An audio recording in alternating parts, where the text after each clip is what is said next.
नमस्कार, आप देख रहे हैं इंडिया न्यूज मध्य प्रदेश छत्तीसगढ़ और मैं हूं आपके साथ हैदर जैदी। हमारी खास पेशकश स्कूल कब होगा अनलॉक। जी हां, इसमें आपको बता दें वैक्सीन की तेज रफ्तार से तीसरी लहर में कोरोना ने कम कोहराम मचाया है। वैक्सीन ने भी तीसरी लहर को घातक बनने से रोकने में अहम योगदान दिया है। मध्य प्रदेश सरकार बच्चों के स्कूल खोलने को लेकर विचार कर रही है। रायपुर में भी अब नाइट कर्फ्यू हटा दिया गया है। कोरोना के कारण करीब 1.5 साल से बच्चों की पढ़ाई प्रभावित हुई है। बच्चों के वैक्सीनेशन की शुरुआत के बाद अब स्कूल खोलने को लेकर चर्चा हो रही है।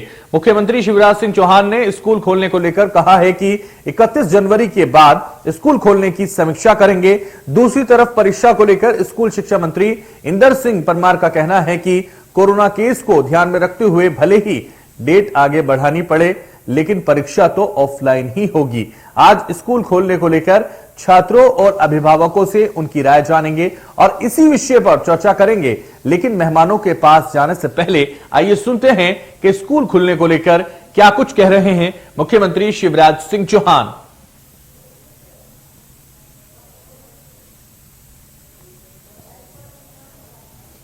तो हट रही है पाबंदियां, स्कूल खुलने पर विचार होगा। ऑनलाइन से नहीं इनकार, स्कूल खोलने पर भी होगा विचार, क्योंकि लगातार जिस तरह से तीसरी लहर में हमारे पास वैक्सीन थी और वैक्सीन का काफी असर तीसरी लहर पर दिखाई दिया, काफी योगदान जिस तरीके से वैक्सीनेशन का दिखाई दिया, ये लहर घातक हो सकती थी, पर वैक्सीनेशन चूंकि हमारा लगातार जारी था और लगातार हो चुका था, इसलिए ये जो आंकड़ा था, ये बड़ा आंकड़ा वैक्सीनेशन का जो सामने आया था, उससे कहीं ना कहीं तीसरी लहर का सामना करने में हम कामयाब हुए हैं। और इसीलिए अब जब सब चीजें धीरे धीरे खुलने लगी हैं, नाइट कर्फ्यू हटने लगा है, तो कहीं ना कहीं अब नजर स्कूल पर है, क्योंकि शिक्षा पर बड़ा असर कोरोना का हुआ है। इसी को लेकर आज हम चर्चा करेंगे, कब होगा आखिर स्कूल अनलॉक, इस पर हम बात करेंगे।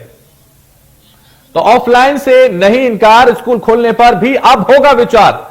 शिकायत के बाद भी नहीं कर रहे हैं। स्कूल को लेकर अब हम बात करेंगे और स्कूल कब होगा अनलॉक, इस पर आज हम चर्चा करेंगे। खास मेहमान भी हमारे साथ जुड़ेंगे चर्चा में। स्कूल खोलने को लेकर क्या है अभिभावकों की राय, आज हम जानने की और समझने की कोशिश करेंगे। व्यापक पैमाने पर जो टीकाकरण का काम हुआ है, मध्य प्रदेश में 97% से ज्यादा सेकेंड डोज लग गए हैं और 97 से ज्यादा फर्स्ट डोज, 93 से ज्यादा सेकेंड डोज और 73% से ज्यादा लग गया हमारे बच्चों को 15 साल से लेके 17 साल तक की उम्र के। तो लगातार जो डोज लगे हैं उसका भी एक कारण मैं मानता हूं कि कोरोना इस बार मारक नहीं हुआ और आसानी से, अब तो 2% से भी कम लोग ऐसे हैं जिनको अस्पताल में जाना पड़ता है। बैठक करूंगा और पूरी चर्चा करके बच्चों को सुरक्षित रखते हुए हम 31 जनवरी तक फैसला कर लेंगे। 50 लाख से ज्यादा लोग संक्रमित। तो पढ़ाई ऑफलाइन या ऑनलाइन, इस पर भी आज चर्चा होगी। खास मेहमान हमारे साथ जुड़ेंगे, खास अभिभावक हमारे साथ जुड़ेंगे, उनसे हम जानने की कोशिश करेंगे। लेकिन हट रही हैं पाबंदियां, तो आखिर स्कूल कब खुलेंगे? स्कूल खुले अब, इसकी चर्चा अब होने लगी है। ऑनलाइन से नहीं इनकार, स्कूल खोलने पर भी होना चाहिए विचार। इसी को लेकर आज हम बात करेंगे, आज हम चर्चा करेंगे। स्कूल खोलने को लेकर क्या है अभिभावकों की राय, क्या समझते हैं अभिभावक, उस पर भी हम आज जानने की कोशिश करेंगे। और जिस तरीके से लगातार धीरे धीरे सभी चीजों से पाबंदियां हट रही हैं, क्योंकि वैक्सीनेशन ने बड़ा योगदान देते हुए यह दिखाया कि तीसरी लहर में हमारे पास वैक्सीन थी और वैक्सीन की वजह से ही हम तीसरी लहर से लड़ने में सक्षम हुए। और यही वजह रही है कि अब हम लगातार इस तीसरी लहर से लड़ रहे हैं और कामयाबी की तरफ बढ़ रहे हैं। और ऐसे में धीरे धीरे जो चीजें लॉक हुई थी, अब वो अनलॉक की तरफ बढ़ रही हैं। और स्कूल आखिर कब अनलॉक होंगे, इस पर अब हम चर्चा करेंगे, क्योंकि शिक्षा का बहुत बड़ा नुकसान लगातार देखा गया था कोरोना काल में। और इसी को लेकर आज हम बात करेंगे कि कब आखिर हमारे स्कूल अनलॉक होंगे, क्योंकि जो लगातार सारी चीजें लॉक हुई थी, उन लोगों को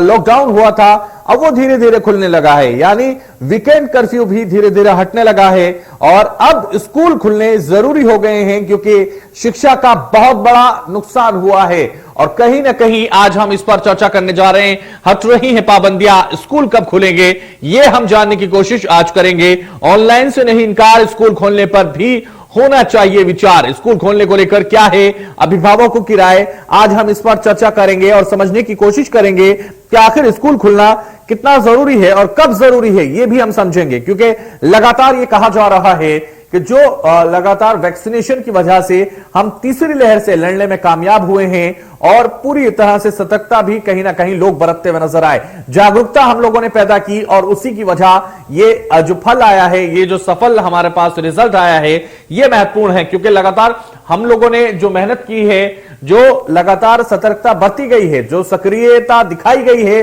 उसकी वजह से हम तीसरी लहर से लड़ने में कामयाब हुए हैं। और ऐसे में जो धीरे धीरे पाबंदियां हैं वो धीरे धीरे हटी हैं। ऑनलाइन से नहीं इनकार, स्कूल खोलने पर भी हो विचार। आज खास मेहमान इसी में चर्चा में जुड़ेंगे हमारे साथ।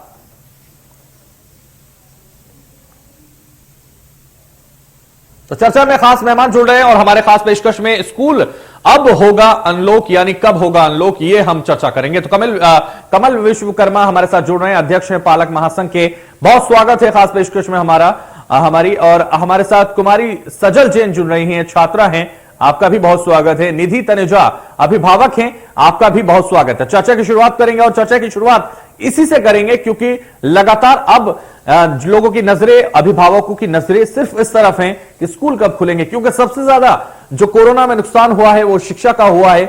शिक्षा को लेकर जब स्कूल सबसे पहले बंद हो जाते थे, सबसे बाद में स्कूल खोले जाते हैं, ये सबसे बड़ा असर शिक्षा पर पड़ा है। हमारे साथ लगातार हम अभिभावक भी मौजूद हैं, छात्रा भी मौजूद हैं और कमल विश्वकर्मा भी मौजूद है। कमल विश्वकर्मा जी, मैं आपके पास आना चाहूंगा, अध्यक्ष हैं आप पालक महासंघ के। आप कैसे देख रहे हैं, कब खुलने चाहिए स्कूल?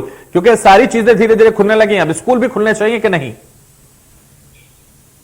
बिल्कुल, आपकी बात बिल्कुल मैं सहमत हूं, स्कूल बिल्कुल खुलना चाहिए। आज जो कोरोना महामारी में आज हमारे बच्चों का जो भविष्य अंधकार की ओर है, तो कहीं ना कहीं स्कूल खुलना चाहिए। लेकिन आज परिस्थितियों के अनुसार स्कूल का संचालन होना चाहिए। आज जैसे तीसरी लहर के कोरोना के जो पेशेंट बढ़ रहे हैं और अगर कोरोना का खत्म होता है, ये सारी चीजें होती है, तो बिल्कुल स्कूल खोल देना चाहिए, लेकिन परिस्थितियों के अनुसार। अभी तो मध्य प्रदेश सरकार ने, मध्य प्रदेश में माननीय यशस्वी मुख्यमंत्री जी ने 31 जनवरी तक निर्णय लिया गया है कि अभी टोटल स्कूल बंद रहेंगे। 31 तारीख को कल माननीय गृह मंत्री जी का भी बयान आया था, शिक्षा मंत्री जी का भी बयान आया था कि हम लोग समीक्षा कर इस पर विचार करेंगे कि हमको आगे स्कूलों की जो ऑफलाइन लेना है परीक्षाएं या ऑनलाइन परीक्षाएं लेना है या स्कूल खोलना है, इसके बारे में अभी यथावत स्थिति पूर्ण रूप से नहीं हुई है स्पष्ट। ये 31 तारीख को ही स्पष्ट होगा। तो बिल्कुल 31 तारीख को स्पष्ट होगा, आप ये कह रहे हैं, और अभी स्थिति साफ नहीं है। अभिभावक हैं हमारे साथ निधि तनेजा। निधि तनेजा जी, मैं आपके पास आना चाहूंगा और आपसे समझना चाहूंगा, जिस तरह से ऑफलाइन और ऑनलाइन को लेकर लगातार चर्चाएं हो रही हैं, ऑनलाइन को लेकर भी लोग कह रहे हैं कि पढ़ाई ऑनलाइन भी हो रही है, लेकिन उस स्थिति की नहीं हो रही है, उस तरह की नहीं हो रही है जिस तरह से ऑफलाइन होती है। क्योंकि अभी जो हमारे पास लगातार जो सिस्टम है वो उस तरह के नहीं है, या फिर हम उस तरह से पढ़ा नहीं पा रहे हैं। तो इसमें कहीं ना कहीं जो शिक्षा का नुकसान है वो बहुत बड़ा हुआ था। आप कैसे देखते हैं, स्कूल अब खुलने चाहिए, क्या अभी नहीं खुलने चाहिए? आपकी बात से मैं पूरी तरह से सहमत हूं कि कहीं ना कहीं लॉस तो हुआ ही है बच्चों को, परंतु जो लॉस हुआ है वो सिर्फ शिक्षा का हुआ है अभी, परंतु पूरी तरह से नहीं हुआ है। बच्चे पढ़ रहे हैं और सुरक्षित हैं। भारत देश को इस तरह से कहीं भी क्षति नहीं पहुंची है कि हम लोग अपने बच्चों को लेकर के परेशान हो।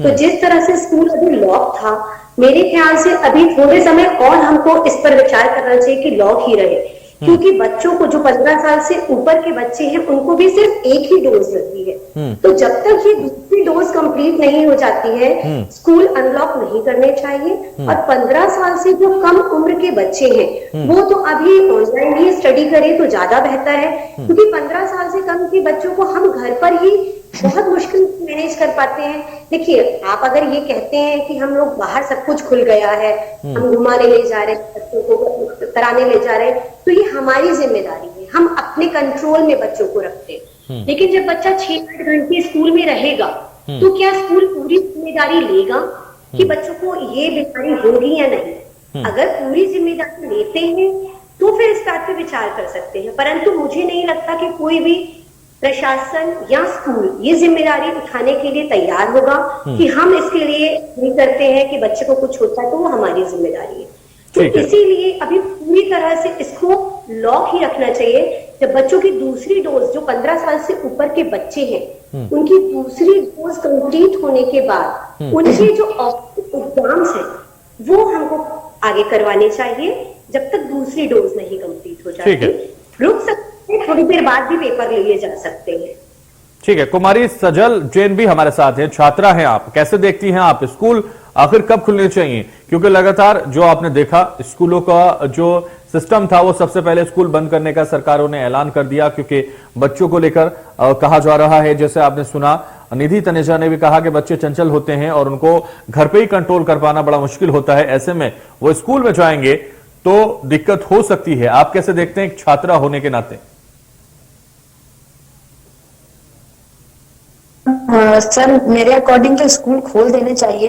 कुछ लोगों का ऐसा मानना है कि हाँ, ऑनलाइन क्लास के थ्रू घर घर शिक्षा पहुंचाई जा रही है, लेकिन सर मैं ऐसा मानती हूँ कि स्कूल के मतलब ऑनलाइन क्लास के थ्रू घर घर शिक्षा तो पहुंचाई जा रही है सर, लेकिन स्कूल केवल एजुकेशन ही नहीं सिखाता, साथ ही हमें सिखाता है टीम वर्क, रिस्पेक्ट, डिसिप्लिन, और सर वो केवल छात्र स्कूल में ही सीख सकते हैं।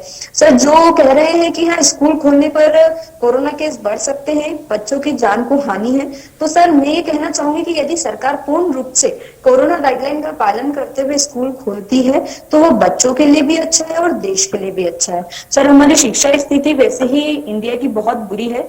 यूएनओ की रिपोर्ट के अकॉर्डिंग भारत, सर मेरा ऐसा मानना है कि यदि हम इस शिक्षा स्तर पर ध्यान देना चाहते हैं तो स्कूल खोलने की बहुत ज्यादा आवश्यकता है। सर ये फेक मार्क्स जो हमें ऑनलाइन क्लासेस के थ्रू, इसलिए स्कूल खोलने की तो बहुत ज्यादा आवश्यकता है सर, क्योंकि यदि मैं अपने घर की ही बात करूँ तो सर जैसे मेरे भाई बहनों के स्कूल बंद कर दिए गए हैं, तो क्या वो बाहर नहीं घूम रहे हैं सर? इससे तो हमें और ज्यादा टेंशन हो रही है, क्योंकि कम से कम यदि वो स्कूल जा रहे थे तो 5 बजे तक, 4 बजे तक, जितने बजे तक थे स्कूल में ही थे, लेकिन यदि अब वो घर में है तो वो जगह जगह घूम रहे हैं, बाहर जा रहे हैं, और हम उन्हें रोक नहीं सकते।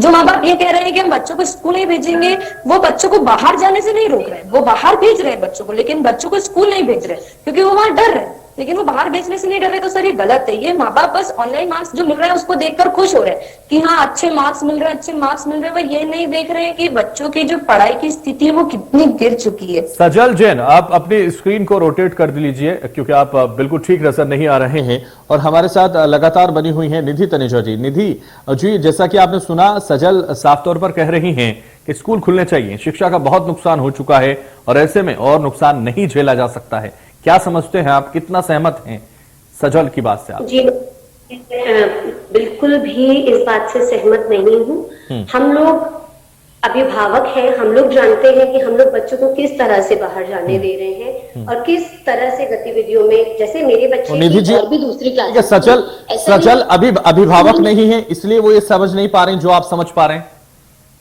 जी जी जी बिल्कुल। क्या है, बच्चे तो चाहते हैं, हमारे बच्चे भी चाहते हैं कि वो जाएं, अपने दोस्तों से मिले, टीचर से मिले, क्योंकि वो घर पर एकदम बंद गए हैं, वो पूरे समय हमारी निगरानी में रहते हैं, तो वो जो कुछ करना चाह रहे हैं, बहुत समय हो गया, हम भी बच्चों की मनस्थिति समझते हैं। बच्चों का ना ही शारीरिक विकास हो रहा है और ना ही मानसिक विकास हो रहा है। बच्चों में बहुत सारी, अभी हम लोग जो देख रहे हैं कि डेफिशिएंसी, जैसे स्कूल जाते थे तो सूर्य की रोशनी में रहते थे तो विटामिन डी उनको नहीं मिल पा रहा है, ना ही वो अपने शरीर को पूरी तरह से चला पा रहे हैं, तो घर बैठे बैठे कहीं ना कहीं उनको दूसरी चीजें हो रही हैं, दूसरी बीमारियां हो रही हैं। ये हम अभिभावक बहुत अच्छे से समझ पा रहे हैं, लेकिन वो अभी मेन मुद्दा है कोरोना महामारी। तो उन जो घर में बैठे बैठे दिक्कतें आ रही हैं, निधि जी जो घर में बैठे बैठे बच्चों को दिक्कतें आ रही हैं, परेशानियां हो रही हैं, उन चुनौतियों का कैसे आप लोग सामना कर रहे हैं अभिभावक के तौर पर? सर देखिए, जैसे मैं एक योगा इंस्ट्रक्टर हूँ साथ में अभिभावक होने के साथ, तो मैं अपने बच्चे को यहाँ पर एंगेज करके रखती हूँ। ऑनलाइन उनकी दूसरी क्लासेस हैं, जैसे पेंटिंग है, ड्राइंग है, जो वो ऑनलाइन कर सकते हैं, ताकि कहीं ना कहीं उनका मानसिक स्तर जो है वो बढ़ता रहे। ठीक है, फिजिकल एक्टिविटी उतनी नहीं हो पा रही है, पर ये हमारी नैतिक जिम्मेदारी है कि हम अपने बच्चे को कम से कम 1 घंटा दें। कुछ नहीं है तो आप एक्सरसाइज करवा सकते हैं, और कुछ नहीं आता है तो आप डांस करवा सकते हैं। सुबह सुनहरी धूप में बच्चों को ला सकते हैं, क्योंकि स्कूल अभी 9 बजे से ऑनलाइन है, तो 8 बजे आप उठा करके बच्चे को छत में धूप में ला सकते हैं। एक चीज देखिए, ये भी हम मान रहे हैं कि जिस तरह से इस साल ठंड पड़ रही है, तो बच्चे जो स्कूल नहीं जा रहे हैं वो भी कहीं, देखिए दोनों तरह से हम देखेंगे कि फायदा और नुकसान दोनों है ना। तो ऐसा नहीं है कि स्कूल नहीं जाने से हमारे को फायदा है, और हम लोगों को पता है कि हम लोग ऑनलाइन जो मार्क्स मिल रहे हैं बच्चों को, उससे हमें नुकसान हो रहा है। हम इस बात से पूरी तरह से सहमत हैं कि बच्चों का मानसिक स्तर जो है वो बहुत ज्यादा गिर चुका है, लेकिन जान से ज्यादा प्यारा और कुछ भी नहीं है। बिल्कुल, तो जान है तो जहान है, ये लगातार कहा जाता है और ये सच भी है। कमल विश्वकर्मा जी, आपके पास मैं आना चाहूंगा। 31 जनवरी को ये तस्वीर साफ हो जाएगी कि स्कूल आखिर कब खोले जाएंगे। आप क्या समझते हैं, कब खोले जाने चाहिए, कैसे खोले जाने चाहिए, किस सिस्टम के तहत उनको खोलने की जरूरत है? देखिए, मध्य प्रदेश सरकार को हम लोग जून माह में बहुत काफी सुझाव दे चुके हैं, और मैं एक बात निधि जी की कई बातों से मैं सहमत हूं, क्योंकि एक अभिभावक है और अभिभावक अपने बच्चे का सुरक्षा और ख्याल रखना चाहता है।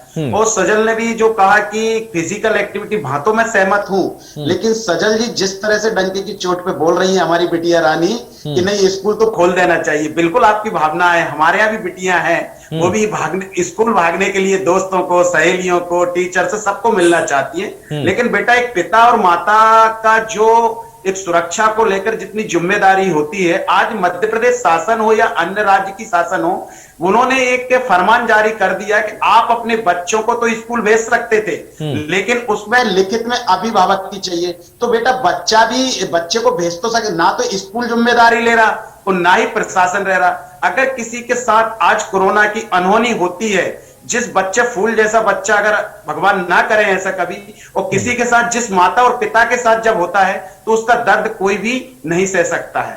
तो आज परिस्थितियां ऐसी हैं कि 2 साल से हमारा सत्र बिल्कुल एकदम एंड की ओर है। जनवरी का 31 जनवरी चल रही है, फरवरी और मार्च में हमारे एग्जाम होते हैं। तो निधि जी ने जैसे कि पहले कहा कि कहीं ना कहीं सरकार को अभी थोड़ा सा लॉक रखना चाहिए, क्योंकि कहीं ना कहीं हमारा सत्र तो खत्म हो ही गया है। अब रही बात ऑनलाइन और ऑफलाइन में, तो कहीं ना कहीं सरकार को वो नीति बनाना चाहिए सुरक्षा के साथ में। अगर कोरोना की परिस्थितियां, जो तीसरी लहर की परिस्थितियां कम होती हैं, तो ऑफलाइन एग्जाम लेना चाहिए, नहीं तो ऑनलाइन एग्जाम लेना चाहिए। क्योंकि पिछली साल का आपको उदाहरण दे दूं, कहीं ना कहीं जाकर 10वीं और 12वीं का जो रिजल्ट आया वो एक जनरल प्रमोशन पे गया।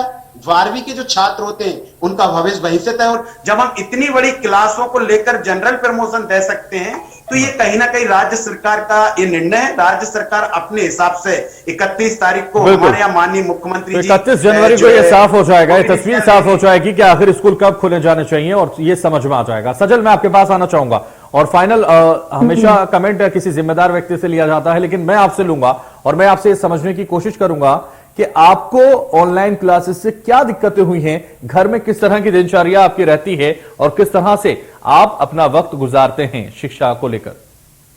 मैं एक और संदेश भेजना चाहूंगा। मैं कमल जी आऊंगा आपके पास, कमल जी आऊंगा आपके पास, सजल से जानकारी लेने दीजिए। सर, सबसे पहला तो मेरा ये पॉइंट ऑफ व्यू है कि सर मैं अपने घर की बात तो नहीं करूंगी। हाँ, मैं ऑनलाइन क्लास ले रही हूँ, अच्छे से ले रही हूँ, लेकिन क्या सर सबके पास ये ऑनलाइन क्लास पहुंच रही है? सर, आज मेरे ही विद्यालय में कितने ही ऐसे बच्चे हैं जो गांव में रहते हैं, उन्हें हम जानते तक नहीं थे। सर 11th में उनके इतने कम परसेंटेज बने, और अभी 12th में स्कूल खुलने पर पता चला कि सर वो मुझसे भी अच्छा पढ़ते, लेकिन कारण सिर्फ यह था कि वो ऑनलाइन कक्षा अटेंड ही नहीं कर पाए। सर उनके पास फोन ही नहीं है, नेटवर्क ही नहीं है।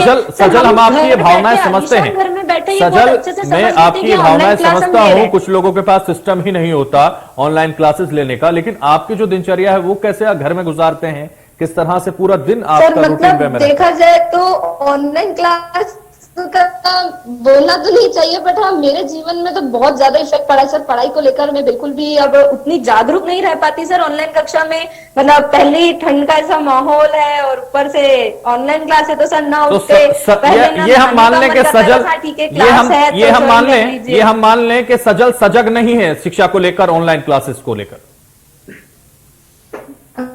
हाँ सर, वो मन ही नहीं। ठीक है, कमल विश्वकर्मा जी, फाइनल कमेंट आपका लेना चाहूंगा, चर्चा को समाप्त करूंगा जल्दी। कमल विश्वकर्मा जी। मेरा सिर्फ ही सरकार से मेरा सुझाव है, परिस्थितियों को देखते हुए पहली से लेकर और 9वीं तक के तो स्कूल अभी तो चल रहे, ऑनलाइन ही रखें। और जो हमारे डोज लग गए हैं उन बच्चों को 9वीं से लेकर और 12वीं तक के बच्चों की उम्र 15 से 18 वर्ष होने जाती है, उन बच्चों के लिए राज्य सरकार अपने हिसाब से जो परिस्थितियों को मध्य प्रदेश के अभिभावकों से सुझाव लेकर, अगर सुझाव में 60% 70% अभिभावक चर्चा में वक्त का अभाव है, इसलिए कमल जी बहुत शुक्रिया, निधि जी आपका भी और सजल आपका भी बहुत शुक्रिया चर्चा में जुड़ने के लिए। तो फिलहाल इस चर्चा में बस इतना ही, दीजिए मुझे इजाजत और आप देखते रहिए इंडिया न्यूज।